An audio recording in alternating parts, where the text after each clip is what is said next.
에베소서 5장 31절, 32절 우리 같이 말씀 봅시다. 시작. 그러므로 사람이 부모를 떠나 그 아내와 합하여 그 둘이 한 육체가 될지니 이 비밀이 커도다. 나는 그리스도와 교회에 대하여 말하노라. 나는 교회와 결혼했다. 라는 제목으로 아내와 남편이라는 이 부부 관계 속에 감추어져 있는 그리스도와 교회에 대한 비밀에 대해서, 자, 에베소서 5장 32절 말씀 다시 한번 보면, 남편과 아내에 대하여서 지금 쭉 이야기를 하고, 그 부부라는 관계에 주님이 뭘 숨겨놓았다는 거죠? 비밀을 숨겨놓았다. 근데 그 비밀은 어떤 분량의 비밀인가 하면 큰 비밀이라고. 큰 비밀이 그 속에 숨겨져 있다. 이 비밀이 크도다. 저는 여러분들이 이 세상에서 그리스도인으로 살아가면서 하나님이 교회라는 곳 속에 감추어 놓은 그 비밀의 크기를 여러분들이 경험하며 살아가기를 바랍니다. 그래 보세요.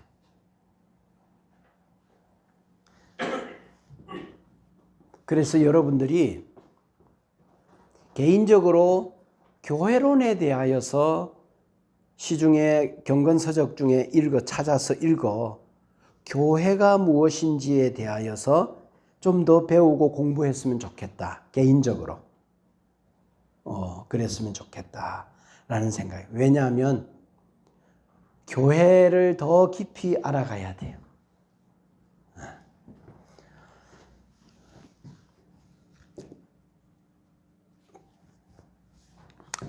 그래서 32절에 아주 짧게 이 말씀이 여기 끼어 있어요. 32절. 딱 한 절이에요. 딱 한 절. 그래서 내가 부부에 대한 이야기를 했지만 이 이야기는 그리스도와 교회에 대한 이야기다 라고 성경이 바울이 말하고 있죠. 부부 이야기는 결국 그리스도와 교회에 대한 이야기이다 라고 말하면서 이 비밀이 크도다, 비밀이라는 말을 썼어요. 미스테리온이라고 하는 이 비밀. 이 비밀은 어떤 뜻인가 하면 감추어졌으나 그리스도 안에 드러난 것이라는 뜻이에요. 성경에서 비밀이라는 말은 거듭난 자들, 성령의 인도하심으로 구원받은 자들에게는 그것이 비밀이라기보다는 뭔가 하면 계시예요. 그러니까 드러난 거예요. 알게 된 거예요.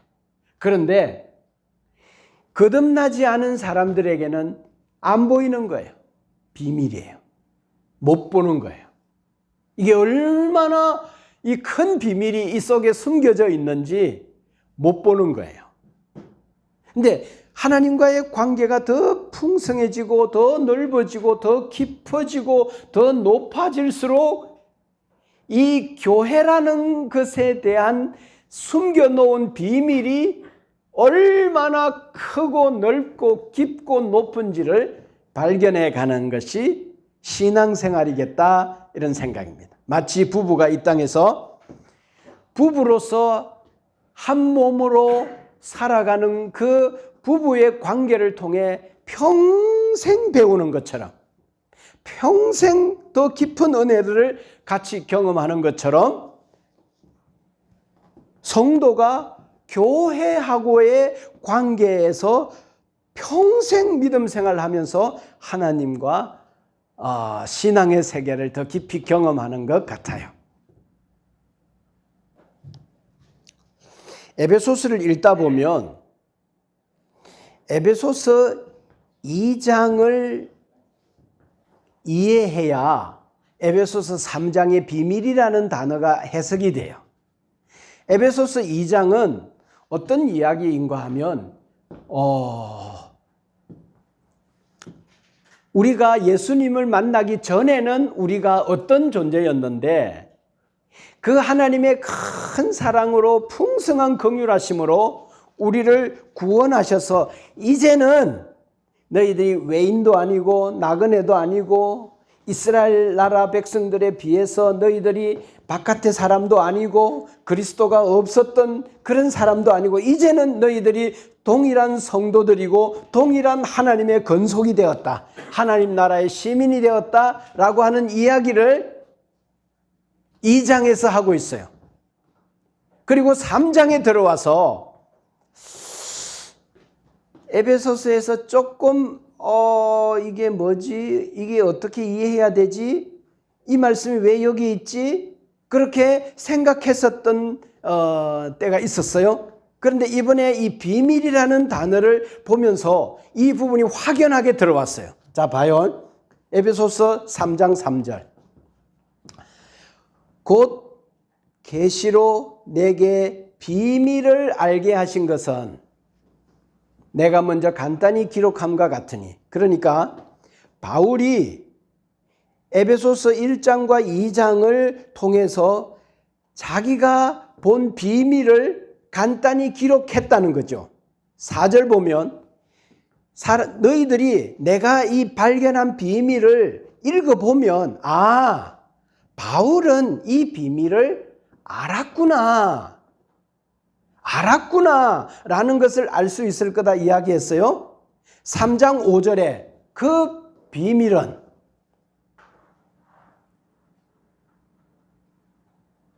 비밀은 뭔가 하면 다른 세대, 즉 누구예요? 다른 세대는 누구죠? 다른 세대는 신약 시대의 세대들에 비해서 다른 세대는 누군가 하면 구약 세대예요. 구약 시대. 그다음에 사람의 아들들은 누군가 하면 이방인들이에요. 그때는 구약 시대에 이방인들에게는 이 비밀을 알리지 않았어요. 몰랐어요. 구약시대 사람들에게도 하나님 마음속에 있었던 이 비밀을 알려주지 않았어요. 그리고 이방인과 접촉하지 말라고 그랬어요. 그리고 사람의 아들들, 저 이방인들하고는 접촉하지 말고 교제도 하지 말고 부정해지니까 접촉도 하지 말라고 말했어요. 그 사람들에게는 하나님의 비밀을 알려주지 않고 감추어 놓았어요. 근데 3장 6절.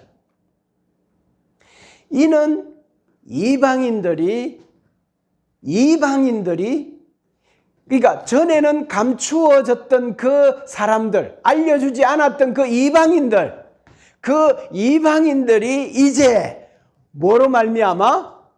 복음으로 말미암아 그리스도 예수 안에 그들이 어떻게? 이방인이 함께 상속자가 되고 함께 지체가 되고 함께 약속에 참여한 자가 되는 이방인들이 구약시대에는 이방인들에게는 알리지도 않았어요. 그런데 지금 신약시대에 이방인들에게 복음으로 말미암아 상속자가 되고 지체가 되고 약속에 참여한 자가 되었다라고 말하죠. 그래서 그 비밀은 이방인이 복음 안에 참여하여서 그들이 함께 뭘 만들어 간다? 뭘 이루게 된다? 교회를 이루게 된다. 누가? 이방인들이.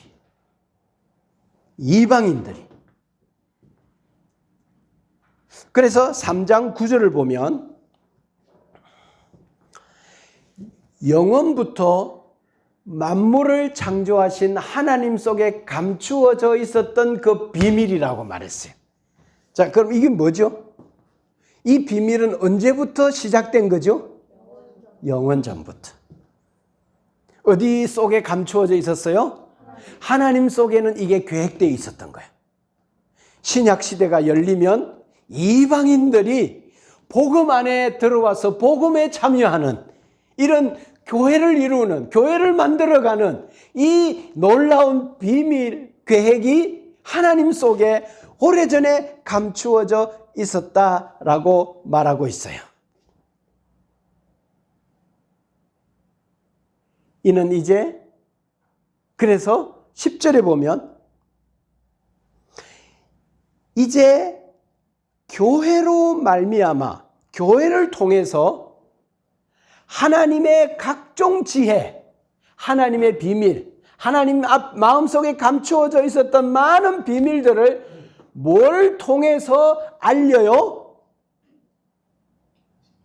교회로 말미암아 하늘에 있는 통치자들, 권세자들, 즉 하늘에 있는 권세를 부여받은 천사들에게까지 하나님의 각종 지혜를 알리는 것이 교회로 말미암아. 자,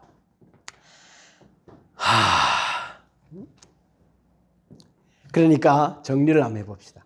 하나님의 비밀은 뭐예요? 누가 교회가 되는 거예요? 구약시대에 4,000년 동안 이런 이야기가 없었어요. 그 신약시대 오면서 갑자기 복음이 바울을 통해 이방으로 가요. 우리에게로 와요. 한국에 있는 우리에게까지. 대한민국도 이스라엘 백성에 비하면 이방인들이잖아요.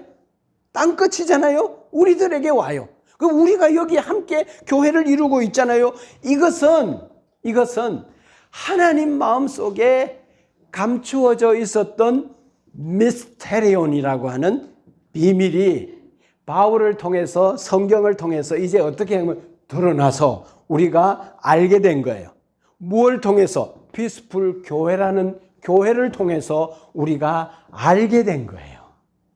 하나님의 비밀을 오랫동안 하나님 속에 꽁꽁꽁꽁꽁 하고 마음속에 담아두었던 그 비밀을 우리가 이제 성경 말씀을 통해서 알게 된 거예요. 교회를 통해서 알게 된 거예요.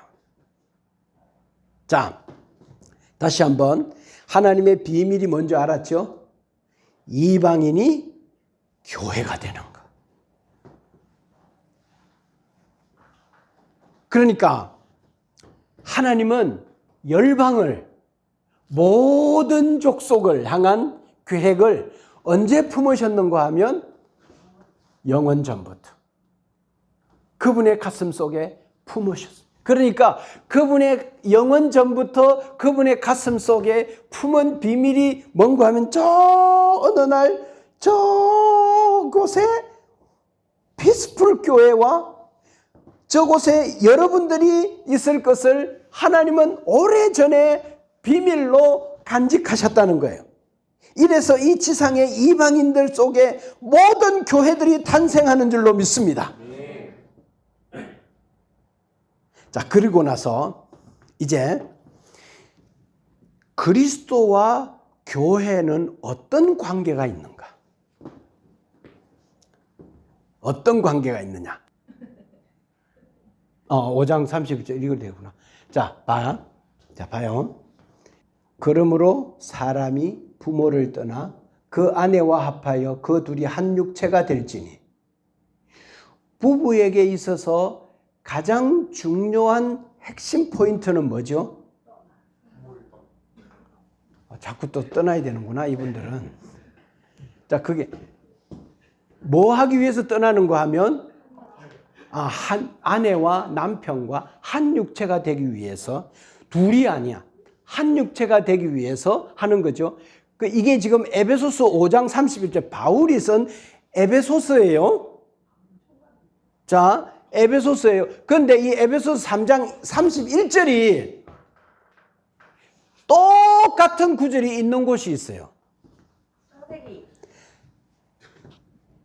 창세기 2장 24절에 보면 아담과 하와를 결혼식할 때 하나님께서 주례하신 말씀이 이 말씀과 똑같은 말씀이 에베소서 바울의 시대가 아니라 저 창세기 2장 24절로 가면 똑같은 구절이 있어요.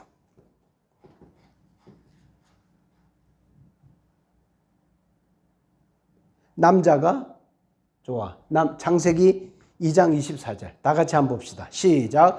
그러므로 남자가 부모를 떠나 그의 아내와 합하여 둘이 한 몸을 이룰지로다. 요게 꼭 그대로 있어요. 자, 봐.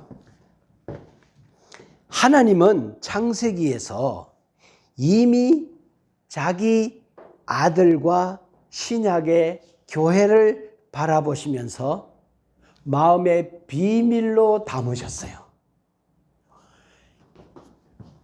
신약의 교회들이 탄생할 이 비밀을 하나님이 언제 마음에 품으셨는가 하면 아담과 하와를 데리고 올 그때에 하나님의 마음속에 비밀로 품으셨다는 거예요. 그때부터 하나님이 이 사실을 바라보셨다는 거예요. 그래서 창세기 2장 24절의 이 말씀의 성취가 뭔가 하면 신약의 교회가 이방인을 통한 교회가 탄생한 것이 이 말씀의 궁극적인 성취라는 거예요. 이것이 하나님의 마음속에 오랫동안 감추어져 있었던 비밀이라는 거예요.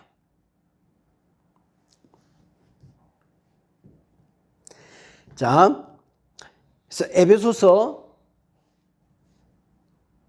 2장 11절에 보면 11절부터 13절, 19절에 보면 부부가 사람을 만나는 그 모델이 그리스도가 교회를 만나는 모델과 똑같아요.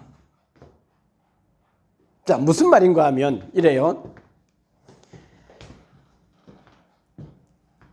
부부가 어떻게 만나는가 하면 전에는 멀리 있던 사람이었어요.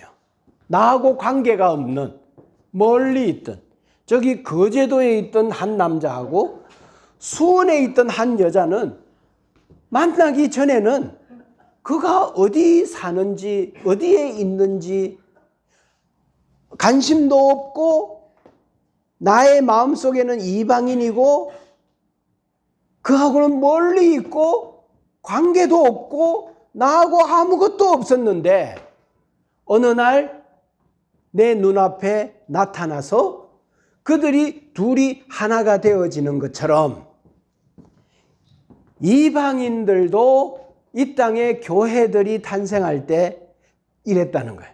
전에는 11절에 보면 육체 이방인이고 할례받은 이스라엘 백성들에 비해서는 쟤네들은 무할례당이야. 할례받지 못한 자들이야. 그때는 그리스도 밖에 있었고 이스라엘 나라 밖에 있었고 언약에 대해서는 관계없는 외인이고 소망도 없고 하나님도 없었던 자야. 어느 날 내 마음속에 이미애라는 여자는 내 마음속에 없었던 시절이 있었어. 생각지도 못하고 아무 관계없고 그가 어디에 있는지에 대해 전혀 개념도 없는 이렇게 살아가던 13절 이제는 전에 멀리 있던 너희가 그리스도 예수 안에서 이제는 그리스도의 피로 어떻게 됐는가 하면 가까워졌어요. 부부가 만나는 것과 그리스도와 교회가 만나는 모델이 똑같이 여기에 소개되고 있어요. 그래서 가정에 대해 가정의 부부에 대한 가르침 속에는 비밀이 있는데 이 이야기를 통해 하나님이 말씀하고자 하는 진짜 의도 하나님의 비밀은 뭔가 하면 그리스도와 교회의 관계에 대한 규정이라는 거예요. 그래서 아내와 남편이 연합하여 한 육체가 되는 이야기는 결국 그리스도와 교회가 한 몸이 되는 거예요. 아내와 남편이 한 몸이듯이 교회는 그리스도와 긴밀하게 한 몸이 되어야 한다는 거예요.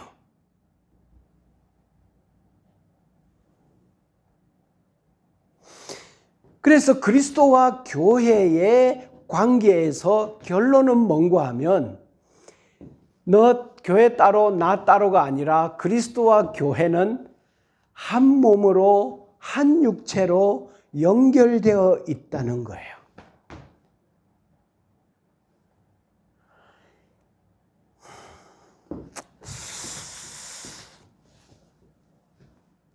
구원받은 자는 그리스도와 한 몸이에요. 둘이 아니에요. 여러분, 이것이 얼마나 신비로운 건지. 왜냐하면 그리스도가 누군가 하면 하나님이거든요.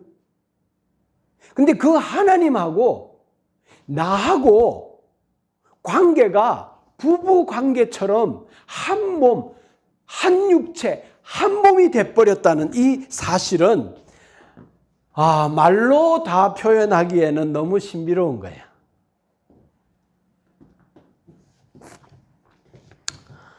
이거를 신앙생활 하면서 더 깊이 경험해야 돼요. 이게 그리스도와 교회하고의 관계예요. 그래서 봐요. 예수님은 이렇게 말해요. 나는 교회와 결혼했다. 이래 말해요. 그래서 교회는 더 이상 너가 아니라 나야. 너와 나는 운명이야. 한 몸이야. 공동체야. 같이 가는 거야. 그래서 교회가 그리스도에게 긴밀하게 연결되어져서 물이 우리 안에 들어와 가지고 몸과 물이 분리해 줄 수 없고 물이 몸 되어 버리는 것처럼 우리 안에 그리스도와 우리가 분리해낼 수 없을 만큼 한 몸으로 믹싱돼 버리는 거예요. 이런 경험을 어디에서 해야 되는가 하면 교회에서 해야 돼요. 그래서 우리도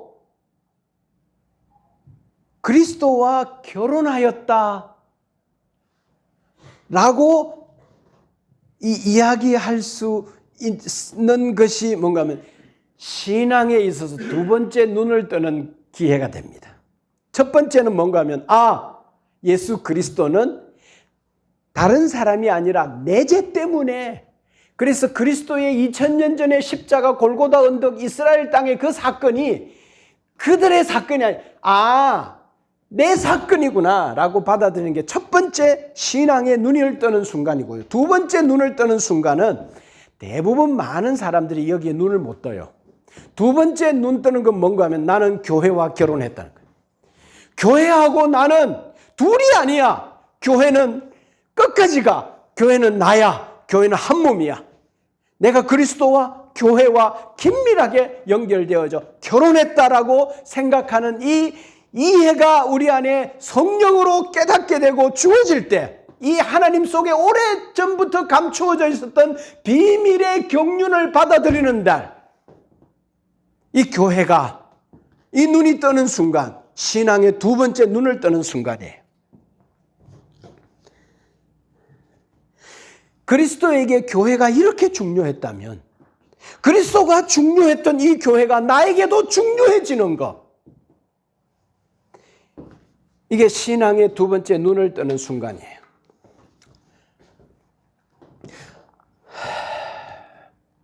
그래서 그리스도와 교회 둘 관계는, 교회는 그리스도께 복종하죠. 그리스도는 교회를 위해 희생하고 자기를 내어주죠. 그리고 물로 씻어 거룩하게 하여 영광스럽게 보석처럼 교회를 다듬어서 빛나게 합니다. 그래서 교회와 그리스도는 하나죠. 그분은 머리이시고 우리는 지체예요. 우리는 주님의 교회인 줄로 믿습니다. 그래서 그리스도와 우리는 한 몸이 되었어요. 운명이에요. 같이 가요. 그래서 교회와 합하여 한 몸이 되라고 말합니다. 서로 긴밀하게 연결되라고 말씀합니다. 이게 32절, 에베소서 5장 32절이 말하고 있는 내가 그리스도와 교회에 대하여 말한 거야. 이건 비밀이야. 이 비밀은 커. 교회라는 것 속에 감춰 놓은 신앙의 비밀은 캐도 경험해도 다 경험할 수 없을 만큼 크고 깊고 넓고 높은 거야 라고 말씀하고 있어요.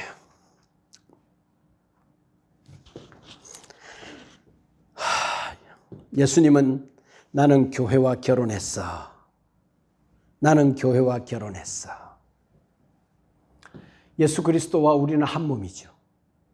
그리고 그리스도에게 그렇게 중요한 교회였다면 우리 모두에게도 교회는 그렇게 중요한 공간입니다. 아내와 부부의 이 관계는 그리스도와 교회의 관계를 가장 잘 말해주는 모델이에요. 부부라는 제도를 만드신 하나님의 오랫동안 감추어졌던 비밀은 결국 그리스도와 교회와의 관계를 말하려고 했던 거예요. 그래서 부부라는 의미 속에 큰 비밀을 숨겨 놓았는데 그것이 그리스도와 교회와의 관계에 대해서. 자, 그래서 부부의 이야기의 핵심은 뭔가 하면 둘이 아니라 하나라는 거예요. 남이 아니라 배우자가 곧 자기 자신이라는 거예요. 한 몸이 둘 아니라 하나인 관계. 그래서 부부가 서로 어떻게 되는가 하면 우리는 따로가 아니구나. 하나구나. 뭐가? 사랑이 우리를 하나로 묶어버려. 당신하고 나하고를 분리해낼 수 있나? No. 한 몸이다. 이와 똑같이 그리스도와 교회의 관계도 이러하다는 거예요. 그리스도와 우리가 둘로 느껴지지 않는 연합되어진 하나의 느낌. 그런데 우리가 하나로 느끼는 그 그리스도는 누군가 하면 신이에요, 신. 하나님이란 말이에요.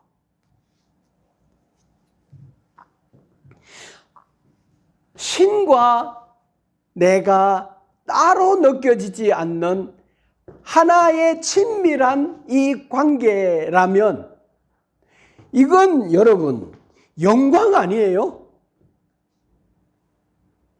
에베소서에서 교회론에 대한 이런 깊이까지 우리에게 언급하고 있어요.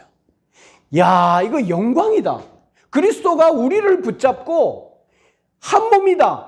운명이다. 같이 간다. 끝까지 간다. 책임진다. 난 너를 놓을 수 없어. 라고 말씀하며 나는 너와 결혼했어. 나는 너야. 너는 나야. 나는 너와 한 몸이야. 라고 말해준다면 이런 경험을 교회 안에서 해나가는 거예요. 어떤 사람이 이런 경험을 더 할까? 교회를 더 사랑하고 이것이 교회와 그리스도 교회 속에 숨겨놓았던 비밀이라는 거예요. 교회를 더 깊이 사랑할 때 이 비밀은 더 깊이 발견되어질 줄로 믿습니다. 교회 사랑하지 않으면 그리스도와 여러분의 관계에서 신앙의 관계에서 주님을 더 깊이 체험하는 것은 어렵다는 말씀과 동일한 거예요.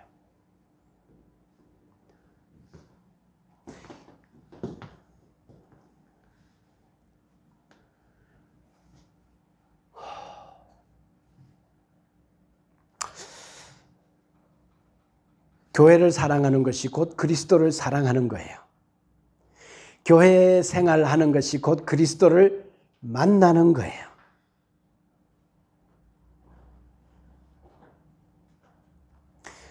그래서 교회는 그리스도와 깊은 연합을 이루어야 합니다.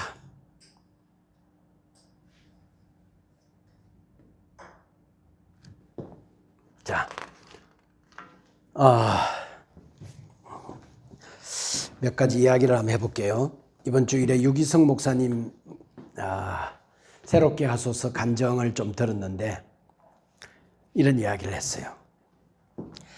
아버지 목회가 얼마나 힘들었는지 그 단면을 이걸로 딱 소개해요. 자기 엄마가, 그러니까 아빠의 아내, 사모님이죠. 아내가 심장병으로 죽었대요. 유기성 목사님의 어머니는 이거를 목회가 얼마나 힘들었고 시달렸고 고통스러웠는지에 대해서 내가 이걸 이야기하면서 어느 정도인지 아시겠죠? 라고 이야기를 했어요. 그런데 이상한 것은 아버지가 아들을 보고 야, 목회가 쉽지 않다. 네 봤지 않냐? 네 엄마가 어떻게 죽는지 봤지 않냐? 그러니까 너는 죽어도 목회하지 마라. 그렇게 말해야 되는 건데 이 아버지가 아들아, 네 목사가 되라 그러더래. 이게 이상하지 않냐는 거예요. 그래서 유기성 목사님 생각했대. 여기에 뭔가 있다.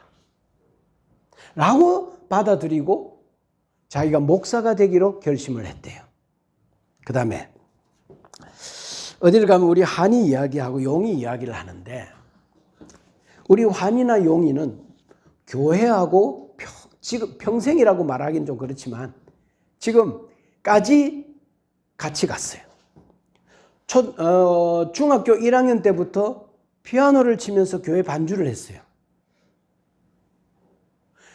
그리고 예배를 빠진 적이 거의 없겠지. 그리고 대학생 시절에는 방학만 내면 대한민국의 다음 세대 선교단체 쫓아다니면서 캠프 스텝으로 뛰었어요. 집에서 방학 때 이 아이를 볼 수가 없어. 오면 뭐 하는 건 파김치가 돼서 자. 그리고 월요일 날 되면 주일 날 저녁 되면 또 어디론가 가. 4년 동안 방학을 그렇게 보내더라고.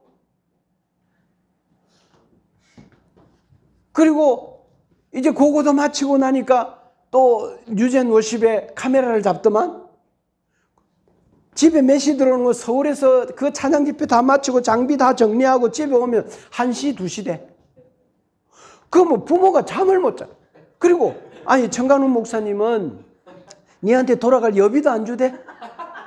뭐 돈 많은 것도 아니면서 니 돈 다 써가면서 이 밤늦은까지 택시 어떤 때는 택시가 아빠 나 택시 버스 잘못한 것 같아. 그 어디로 가고 있는데? 부천이야. 그 내 부천까지 데리러 가야 돼. 그렇게 했어요. 자, 그다음에 용이는 참나 이 사람도 바보지. 그냥 혼자 자기 삶 살면 되는데 한국 교회의 다음 세대들이 교회를 점점 떠나는 것에 대해 마음이 안타까운 거야. 그래서 자기 팀들을 구성해가지고 이 친구들하고 우리 다음 세대 수련회하고 다음 세대 아이들의 영혼을 한번 깨우는 일을 우리 한번 해보자. 이 하나님의 관심인 이 생명들을 끌어안고 이들과 평생 같이 가는 거예요. 그러니까 팀도 모아주고 사역도 열어주고 그렇게 해서 가다 보니 이제 둘이 한이와 용이가 부부가 되었더래요. 그래서 또 부부가 되어서 살아가는 그들이 이제 한 3년 정도 살아갔지. 삶을 보면 하나님께서 그들에게 많은 영광으로 채워주세요. 뭐하고 같이 가니까? 교회와 같이 가니까.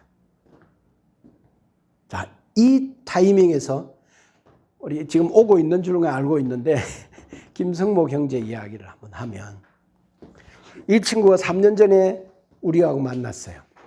그리고 3년 동안 피스풀 교회 안에서 아주 잘 있으면서 우리와 같이 3년을 걸어왔어요. 처음에 이 형제를 우리가 알잖아요. 여러분 잘 모르지. 난 알지. 말 안 했으니까 모르지 여러분은. 여러 가지 삶의 여러 가지 부분들이 묶여 있었으나 이게 3년 동안 성실하게 교회와 같이 가면서 잘 달려가다 보니까 하나씩 풀려서 그가 이제 온전해졌어요. 온전해지기 시작하는 거예요. 그래서 난 여러분들이 교회와 함께 걸어갈 때 1년 후에는 내가 어떻게 되어 있을까? 또 3년 후에 어떻게 되어 있을까? 기대하는 마음이 있었으면 좋겠어요. 그래서 우리 김성복 형제를 생각하면서 목사가 기도하고 있어요. 2023년에 이 친구가 연애를 시작할 수 있었으면 좋겠다. 이제 다 채워졌어요. 재정도 해결되었죠. 건강도, 이빨도, 집도 장만되었죠. 직장도 이번에 과장으로 진급되었죠. 월급도 올라갔죠. 이런 일이 하여튼 자기에게는 기적이라고 그래요. 사장이 자기한테 이렇게 할 이유가 전혀 없는데, 그렇게 해서 이제는 뭔가 하면 연애하거나 2023년에 결혼을 준비할 수 있었으면 좋겠다. 그렇게 주여 우리 김성목 축복해 주십시오. 기도하고 있어요. 자, 여러분, 주님을 잘 따라가고 교회와 함께 인생의 발걸음을 같이 움직이면, 왜? 그 교회가 뭔데? 그리스도니까. 그리스도는 그 교회와 결혼했다고 하니까 그 교회와 보조를 맞추고 걸어가다 보면 하나님께서 어떻게 하시면 그 사람에게 영광을 허락하시는 줄 믿습니다. 영광, 따라합시다. 영광. 자, 잘 들어봐요.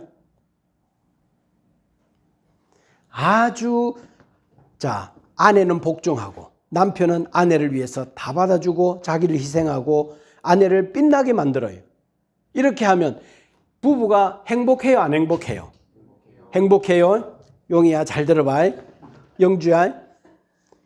남편이 어느 날 아내한테 이렇게 말하는 거예요. 여보, 당신 만나서 나 너무 좋아.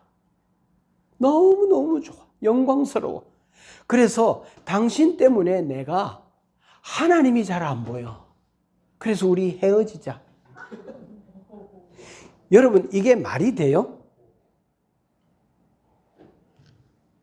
근데 봐요. 어떤 형제가 열심히 기도하고 주님 찬양하면서 주님 사랑하면서 그렇게 기도했어요. 하나님, 저도 이제는 결혼할 나이가 훨씬 지났는데 좋은 연애할 수 있는 짝을 좀 허락해 주십시오. 그래서 하나님께서 응답해 주었어요. 근데 이 친구가 이런 이야기를 하는 거예요. 자, 나 너 만나고 나서 난 너가 너무 좋아.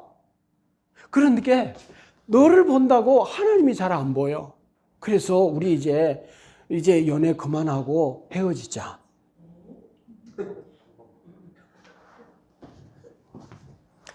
목사가 교회를 돌보고 하니까, 교회하고 같이 가고 신실하게 목회하니까 하나님께서 그 목회를 풍성하게 해주었어요. 풍성하게. 교회 부흥을 주셨어요. 그러니까 영향력이 확장되잖아요. 많은 사람을 붙여주시고 많은 사람 어디를 가든지 존경받잖아요. 영광이죠. 영광스럽죠. 그런데 이 목사가 하나님이 내게 준 영광 때문에 나 타락할 것 같아. 그래서 하나님, 나 영광이 싫어요. 영광 싫어요.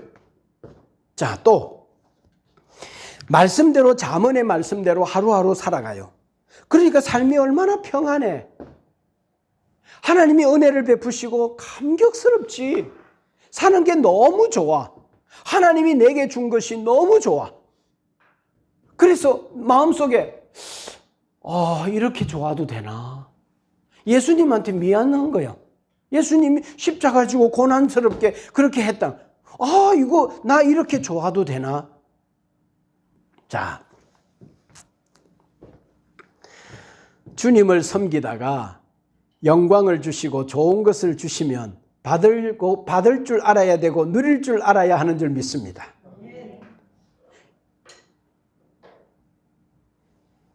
이렇게 생각하면 안 돼요. 영광은 교만이야. 이래도 되나? 이러다 나 타락하는 거 아니야? 나는 잘 안 돼야 돼. 잘 안 돼야 돼. 여러분, 정당한 영광과 올바른 영광을 누릴 줄 아는 큰 신앙 되기를 주의 이름으로 축복합니다. 여러분, 교회와 함께 보조를 맞추어서 걸어가 보세요. 하나님께서 그 사람을 영광스럽게 해주실 거예요. 찬란하게 해주시고 보석처럼 빛나게 해주실 거예요. 그럴 때 우리는 더 큰 신앙은 뭔가 하면 하나님이 주시는 영광을 올바로 누릴 줄 아는 권세, 누릴 줄 아는 신앙이 되어야 돼요. 그래서 로마서 8장 17절에 보면 우리가 그와 함께 영광을 받기 위하여 고난도 함께 받아야 될 것이니라. 그래서 고난을 받아야 될 때가 있어요. 근데 영광을 받아야 될 때도 있어요. 그런데 사람들은 고난은 받는데 영광을 못 받을 사람들도 있어요. 그래서 영광은 위험하기도 해요. 그런데 영광을 올바로 정당한 방식으로 받아서 누릴 수 있는 큰 믿음, 이건 주님이 주는 선물이에요.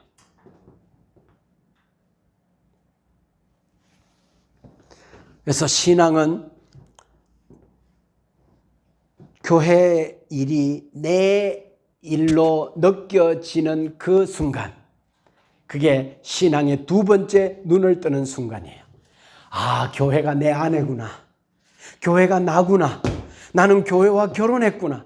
나는 교회와 둘이 아니구나. 한 몸이구나. 여기에 같이 형제들이 앉아있는 이 형제들이 다 그리스도구나. 긴밀하게 서로 연결되어지고 마음의 문을 열고 다가가서 이야기를 나누고 깊은 관계를 누리면서 그 속에 감추어져 있었던 비밀을 깨달아가는 거예요. 신앙은요, 교회와 함께 가는 줄 믿습니다. 많은 여자 중에, 많은 남자 중에 내 남자가 있고 내 여자가 있듯이 많은 교회들이 있지만 내 교회도 있어야 하는 거예요. 이건 내 거야. 내가 책임지며 살아야 하는 내 거야. 이건 나야. 이 교회는 나야. 이 사람과